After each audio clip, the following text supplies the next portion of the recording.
नमस्कार, मैं हूं अंजलि इस्टवाल। खबरों की खबर में आपका स्वागत है। देश का सांप्रदायिक माहौल बिगड़ता जा रहा है। सवाल यह है कि ऐसा क्यों हो रहा है। माहौल खराब करने वालों की तो हमेशा कोशिश रहती है कि ऐसी हरकतें की जाएं जिनके जरिए उनकी सियासत चमके, लेकिन ऐसे हालात पर लगाम कसने के लिए कानून है और कानून को लागू करने वाला प्रशासन है और पुलिस है। कानून और पुलिस के डर से ही अमन और सुकून कायम रहता है, लेकिन जब कानून के रखवाले ही अपनी आंखें मूंद ले तो नफरत फैलाने वाले अपनी दुकान क्यों नहीं चलाएंगे। दिल्ली में 19 दिसंबर को हुई धर्म संसद में भड़काऊ बयान दिए गए जो सोशल मीडिया पर सबने देखे और सुने। इसके खिलाफ सुप्रीम कोर्ट में याचिका भी दायर की गई। उसके जवाब में दिल्ली पुलिस ने हलफनामे में यह बताया कि उसने सारे सबूत खंगाले और पाया कि दिल्ली की धर्म संसद में धर्म की खासियत बताई गई थी, मुस्लिम समुदाय के खिलाफ हेट स्पीच नहीं दी गई थी। लिहाजा दिल्ली पुलिस ने यह मामला ही बंद कर दिया। आज सुप्रीम कोर्ट ने दिल्ली पुलिस के उस हलफनामे पर ही सवाल उठाए। पूछा कि क्या दिल्ली के पुलिस कमिश्नर और डीसीपी भी वही मानते हैं जो हलफनामे में लिखा है। सुप्रीम कोर्ट ने दिल्ली पुलिस को हिदायत दी कि वो 2 हफ्ते में यानी कि 4 मई तक नया हलफनामा दाखिल करे। मामले की अगली सुनवाई 9 मई को होगी। तो आज हम ये सवाल पूछ रहे हैं कि क्या धर्म संसद की हेट स्पीच पर दिल्ली पुलिस पर्दा डाल रही है। तो इसी पर आज हम चर्चा करने वाले हैं और इसके लिए हमारे साथ जुड़ गए हैं विक्रम सिंह जो कि पूर्व डीजीपी हैं उत्तर प्रदेश से, और हमारे साथ कुर्बान अली जुड़ गए जो कि वरिष्ठ पत्रकार हैं और मामले के याचिकाकर्ता हैं। शुक्रिया आप दोनों का हमारे साथ जुड़ने के लिए। कुर्बान अली साहब, शुरुआत आपसे करते हैं। ये मामला जो है इसमें दिल्ली पुलिस के रवैये के बारे में आप क्या कहना चाहेंगे? क्या कहा जाए, अभी आपने खुद ही कहा कि जिनसे उम्मीद की जाती है कि वो कानून की रक्षा करें, वही ये कह रहे हैं कि कानून की पासदारी की गई है, बल्कि उससे भी आगे बढ़कर के उन्होंने कहा कि वहां तो एथिक्स की बातें की गई, शिष्टाचार की बातें की गई, यानी जो नफरत और जहरीले भाषण थे वो दिल्ली पुलिस को सद्भावना दिखाई देती है। तो अब इसके बारे में क्या कहा जाए। खुद सुप्रीम कोर्ट को आज ये कहना पड़ा कि आप हुजूरे वाला जरा इस पर गौर कीजिए। ये हलफनामा जो शायद सब इंस्पेक्टर लेवल के किसी आदमी ने बना करके दे दिया और आपने इसे यहाँ दाखिल कर दिया, इसको दोबारा लाइए और 4 मई तक इसको दाखिल कीजिए अगली सुनवाई। तो ये बिल्कुल आंखों में धूल झोंकने वाली बात है कि राजधानी में केंद्र सरकार के तहत दिल्ली पुलिस आती है, गृह मंत्रालय के तहत पुलिस आती है, वहां ये पुलिस का आचरण है, ये कारकर्दगी है, ये कारनामे हैं। अब 19 दिसंबर के भाषण जिसके सारे पुख्ता सबूत, वीडियो, ऑडियो, रिपोर्ट्स मीडिया में वो सब रखे गए, नए ट्रांसलेशन के रखे गए, लेकिन दिल्ली पुलिस ने उल्टे पिछले 13 अप्रैल को हमारे खिलाफ हलफनामा दाखिल करके ये कहा कि ऐसी तो कोई बात हुई नहीं।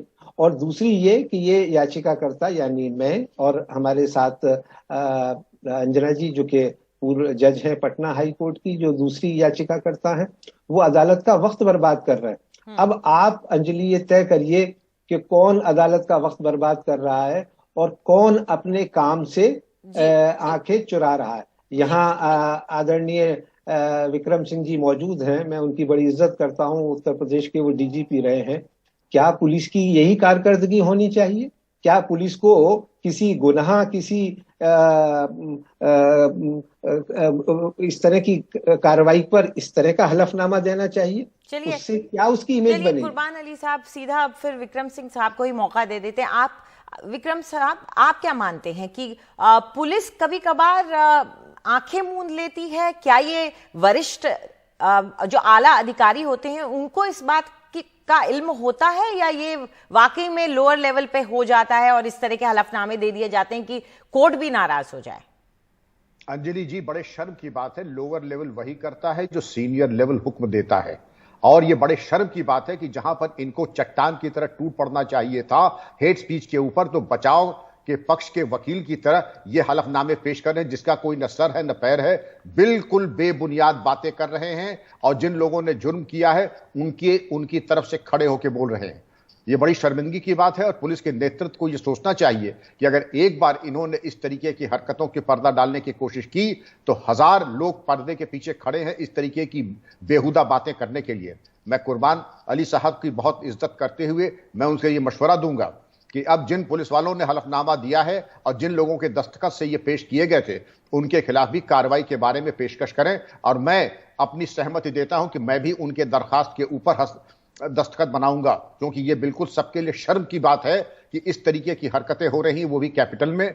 और जो एक सीरियल ऑफेंडर है उसके बारे में क्यों आपकी मजबूरी है, आप मतलब पुलिस वालों की क्या मजबूरी है कि उनके टुकड़ों पे पलते हुए उनका सहयोग और समर्थन कर रहे हैं? इसका कोई माफी का खाना नहीं अंजलि जी। इसमें जितनी भी कार्रवाई जितने जल्दी करेंगे वो पुलिस के लिए समाज के लिए उतना ही अच्छा होगा।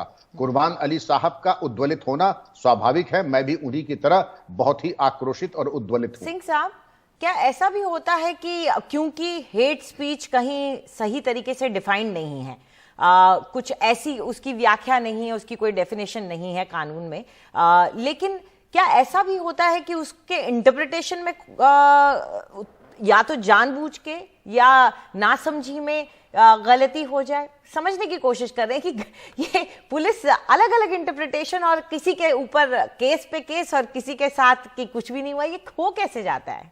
अंजलि जी, पुलिस विभाग एक बड़ा इंटेलिजेंट, बड़ा ज़हीन विभाग है। ये हवा का रुख देख करके काम करता है। ये इन्होंने अब तक 3 लीगल ओपिनियन लेकर के तब ये अपना हलफनामा दिया होगा। अच्छा। जिससे कि इनके ऊपर कोई बात ना आए। और लीगल ओपिनियन कैसे? मान लीजिए कुर्बान अली साहब मेरे लीगल एडवाइजर हैं, मैंने उनको कागज दिया कि कुर्बान अली साहब ये मैं आपको मिसल पेश कर रहा हूं, 1 घंटे के अंदर जरा जो मैं कह रहा हूं ये बिल्कुल इसमें बेबुनियाद है और यही जरा बना करके ले आइएगा। कुर्बानी से कहा जी हुजूर, मैं अभी 1 घंटे में 5 मिनट में लाके बाहर बैठ करके 2 लग दिए, इसमें कोई केस नहीं बनता है और इसलिए इसी तरह का हलफनामा तैयार करके पेश कर दिया जाए। एक और हम बुला लेंगे लीगल एडवाइजर। तो हमारे यहाँ एक पता नहीं क्या रिवायत सी बन गई है और ये चीज ऐसी है, जिस चीज को सुन के हमें तकलीफ हो रही है, आपको तकलीफ हो रही है, कुर्बान अली साहब को तकलीफ हो रही है, क्या ये रॉकेट साइंस है कि आप इसमें 3 लीगल एडवाइस ले लें? या लीगल एडवाइस लेने के बाद भी समझ में नहीं आ रहा है कि ये हेट स्पीच है। अगर ये हेट स्पीच नहीं कि जिससे कि हमको बहुत घोर आपत्ति है, तो अंजलि जी इसमें हमें समझ में नहीं आ रहा कि इतनी ट्रेनिंग के बाद हम किसको हेट स्पीच मानेंगे। इसमें कौन से आदर्श सूचक शब्दों का प्रयोग किया गया है, कौन सी चीज जो है राष्ट्रीय एकता को मजबूत कर रही है? दोनों पैमानों पर यह फेल होती है, इसलिए यह हेट स्पीच है। जी, तो आप कह रहे हैं कि साफ तौर पे इसमें कोई असमंजस नहीं था कि पुलिस वाले इसमें गलती कर देते, अगर हम बेनिफिट ऑफ डाउट भी देते हैं कि गलती हो गई उनसे। चलिए कुर्बान अली साहब, एक सवाल मैं आपसे जरूर पूछना चाहूंगी और वो ये कि हेट स्पीच को लेकर के मैं जितना रिसर्च कर रही थी मुझे रियलाइजेशन हुआ कि इस पर कन्विक्शन तो होते नहीं है। 20% से भी कम के कन्विक्शन हुए हैं। अगर आप 2016 से लेकर के 2020 का एनसीआरबी का रिकॉर्ड निकाल लीजिए और डेटा पढ़ लीजिए, तो फिर आपको कैसे उम्मीद है कि इस मामले में भी कुछ हो पाएगा? बड़े बड़े जितने नेता थे जिन्होंने दिल्ली दंगों के टाइम पे बयान दिए थे, उन बयानों को तो कोर्ट ने भी हेट स्पीच के दायरे में लाने से मना कर दिया और उस पर एफआईआर करने से मना कर दिया। अंजलि, 2 चीज, एक तो ये कि आपने कहा कि हेट स्पीच डिफाइन नहीं है, तो इससे मैं सहमत नहीं हूं, इस पर मैं बात करूंगा। दूसरी चीज, विक्रम सिंह जी ने जो कहा मैं उससे पूरी तरह से सहमत हूं, क्योंकि ये हलफनामा जो दिल्ली पुलिस ने 13 अप्रैल को सुप्रीम कोर्ट में दाखिल किया था, तो आप पढ़ेंगी तो वो लगेगा किसी वकील की जबान है, क्योंकि वो कोई सब इंस्पेक्टर ये चीज नहीं लिख सकता कि वो याचिकाकर्ता के बारे में कंटेम्प्ट इस्तेमाल करे और एक सबक सिखाने जैसी भाषा का इस्तेमाल करते हुए कहे कि ये याचिकाकर्ता जो हैं इनको हमारे पास आना चाहिए था, ये आदरणीय सुप्रीम कोर्ट का वक्त क्यों बर्बाद कर रहे हैं? यानी उन्हें ये पता ही नहीं कि कोई जुर्म हुआ, कोई गुनाह हुआ। अब दूसरी चीज, वो तो खैर साबित हो गया आज सुप्रीम कोर्ट में और अब उन्हें हलफनामा बदलना पड़ेगा और अब ये मानना पड़ेगा कि हमने जो सबूत दिए थे वो उसमें नफरत फैलाने वाले भाषण क्या थे, कैसे थे, कितने थे, और उस पर सुप्रीम कोर्ट को कॉग्निजेंस लेना है। रही बात जो आपने कही, ये भी एक बहस इस देश में लोगों को बहकाने के लिए चलाई जा रही है कि साहब हेट स्पीच डिफाइन नहीं है। 153 क्या है? 153 जो है उसका ABC, ये सारी धाराएं। और मैं आपको बताऊं कि चूंकि मैं भुक्तभोगी हूं, मेरे ऊपर खुद 25 वर्ष तक राजद्रोह का मुकदमा चला और लोअर कोर्ट से सजा भी हुई, हाई कोर्ट में जाकर के हम बरी हुए। तो ये कह देना कि साहब ये डिफाइन नहीं है, ये बिल्कुल एक मजाक है हर चीज का। लेकिन उसके लिए जरूरत होती है एक पॉलिटिकल विल की।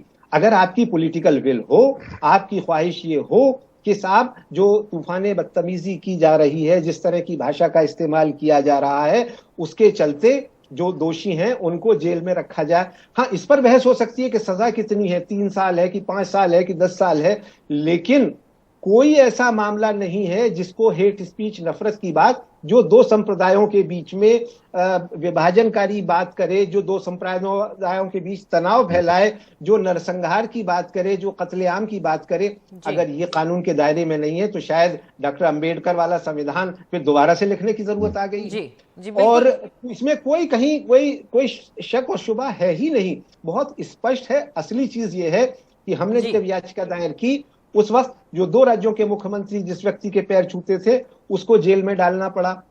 आज उसकी जमानत रद्द होनी चाहिए, लेकिन कुर्बान अली साहब, ये बात सही है कि अगर कानून अपने तरीके से काम करे, अगर उसको अपने राजनीतिक आकाओं के आगे घुटने ना टेकने पड़े तो शायद स्थिति दूसरी हो। वक्त हमारे पास थोड़ा कम है, आप दोनों हमारे साथ जुड़े उसके लिए शुक्रिया। लेकिन जाने से पहले हम आपको बता दें कि क्या सवाल पूछे गए हैं हमारे दर्शकों द्वारा। तो कृष्णा ये सवाल करते हैं कि क्या पुलिस कुछ लोगों या समुदाय की आवाज को रोकने की कोशिश कर रही है। और एक कमेंट भी आया है, खेमानंद पांडे ने कहा है कि लोकतांत्रिक व्यवस्था में धर्म संसद नहीं संविधान होता है।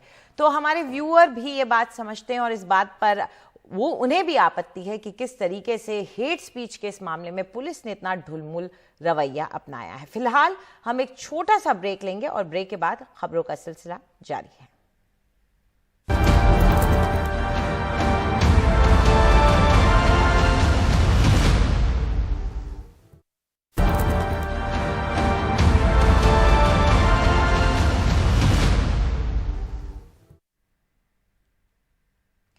बिहार में आरजेडी के नेता तेजस्वी यादव ने आज इफ्तार रखा, जिसमें बिहार के मुख्यमंत्री नीतीश कुमार भी पहुंचे। नीतीश कुमार के राबड़ी देवी के घर पर आयोजित इस पार्टी में पहुंचने से अटकलों का बाजार गर्म हो गया है। हालांकि नीतीश सरकार के अलावा चिराग पासवान और बीजेपी के शाहनवाज हुसैन भी इस पार्टी में शामिल हुए। राबड़ी देवी, तेजस्वी यादव, तेज प्रताप और मीसा भारती समेत लालू यादव का पूरा परिवार वहां मौजूद था। इफ्तार के बाद चिराग पासवान और शाहनवाज हुसैन ने कहा कि इनके राजनीतिक मायने नहीं निकाले जाने चाहिए। आज जो मुख्यमंत्री जी आए, क्योंकि सभी दल को न्योता गया था हमारे यहाँ से इफ्तार में शामिल होने का, और मुख्यमंत्री जी आए, इसका बहुत बहुत स्वागत करते हैं, क्योंकि आज इफ्तार था। और हर एक दल के मुख्यमंत्री जी हैं, क्यों, बीजेपी के भी कुछ लीडर्स आए थे, कांग्रेस के हैं, सीपीआई सीपीएम के लीडर्स आए हैं, तो उनका स्वागत है।